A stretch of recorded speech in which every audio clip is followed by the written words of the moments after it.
अस्सलाम वालेकुम क्लास, मैं हूँ आपकी केमिस्ट्री टीचर। आज हम क्लास 9 के चैप्टर नंबर 1 जो कि है फंडामेंटल ऑफ केमिस्ट्री, उसमें लेक्चर नंबर 3 में ब्रांचेस ऑफ केमिस्ट्री, इसमें हम सबसे पहले इंडस्ट्रियल केमिस्ट्री के बारे में स्टडी करेंगे।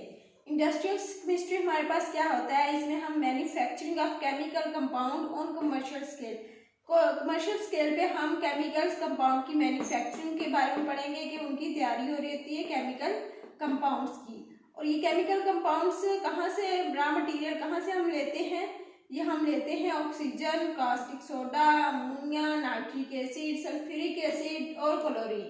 ये जो है हमारे पास रॉ मटेरियल्स होते हैं, इनसे मिलके फर्दर हम जो इसको यूज़ कर रहे होते हैं इंडस्ट्रीज में, वहाँ पे हम fertilizer, soap, textile, agriculture, paints, paper वगैरह में यूज़ करते हैं।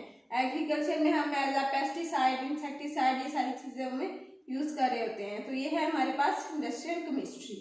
नेक्स्ट है हमारे पास न्यूक्लियर केमिस्ट्री। न्यूक्लियर केमिस्ट्री में हम रेडियो एक्टिव न्यूक्लियर प्रोसेस को देखते हैं, जिनका जो कि मेन कंसर्न है एटॉमिक एनर्जी के साथ।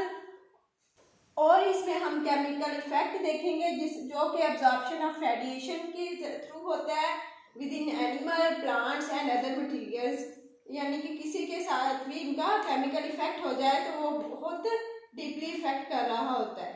तो इसको हम अगर इसकी वाइडली एप्लीकेशन देखें तो इसको हम मेडिकल ट्रीटमेंट के लिए यूज़ कर रहे हैं, फूड प्रिजर्वेशन के लिए यूज़ कर रहे हैं, और हम इलेक्ट्रिकल पावर को जनरेट करने के लिए भी न्यूक्लियर केमिस्ट्री को यूज़ कर रहे हैं। नेक्स्ट हमारे पास ब्रांच आ जाएगी इन्वायरमेंटल केमिस्ट्री। इन्वायरमेंटल केमिस्ट्री का जो है हमारा मेन कंसर्न जो है ह्यूमन एक्टिविटीज़ के साथ है, इन्वायरमेंट के साथ। जो इन्वायरमेंट का कंसर्न ह्यूमन एक्टिविटीज़ की वजह से हो रहा है, उनके इफेक्ट की वजह से हो रहा है, इसको इन्वायरमेंटल केमिस्ट्री में हम स्टडी करते हैं।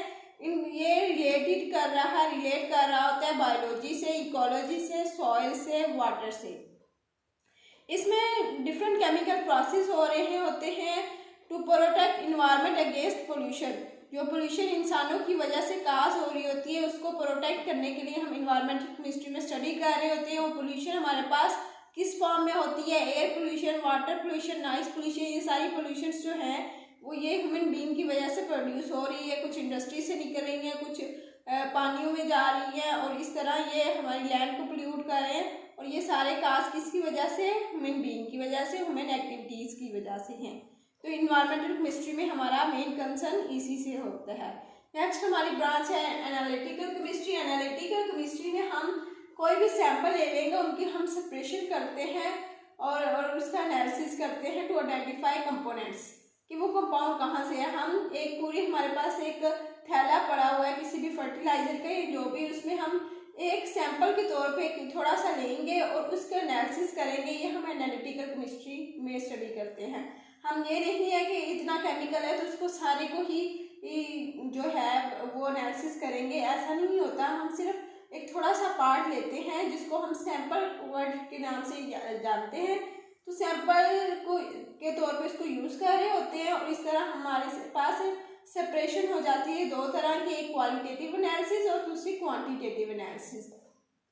क्वालिटेटिव एनालिसिस में हम देखेंगे कि किसी भी सब्सटेंस को आइडेंटिफाई करेंगे, उसका देखेंगे कलर किस तरह है, वो उसकी अपीयरेंस किस तरह है, उसकी फिजिकल प्रॉपर्टीज देखेंगे, सारा कुछ हम क्वालिटेटिव एनालिसिस में देखते हैं। क्वांटिटेटिव एनालिसिस में हम देखते हैं कि उसकी डिटरमाइन अमाउंट करते हैं कि उसकी कितने परसेंट अमाउंट ये यूज़ हो रही है। लाइक हम नाइट्रोजन यूज़ करें तो कितने परसेंट यूज़ हो रहा है, हाइड्रोजन कितने परसेंट हो रहा है अमोनिया की सिंथेसिस में। तो ये हम एज अ क्वांटिटेटिव एनालिसिस में उसको एज अ यूज़ कर रहे होते हैं, उनके अमाउंट को डिटरमाइन करने के लिए। ये डिफरेंट टेक्निक्स और इंस्ट्रूमेंट्स में यूज़ हो रही होती है ये analytical chemistry.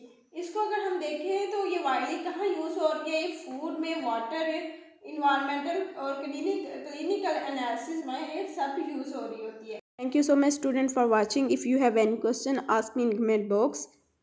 Please subscribe this channel. Allah Hafiz.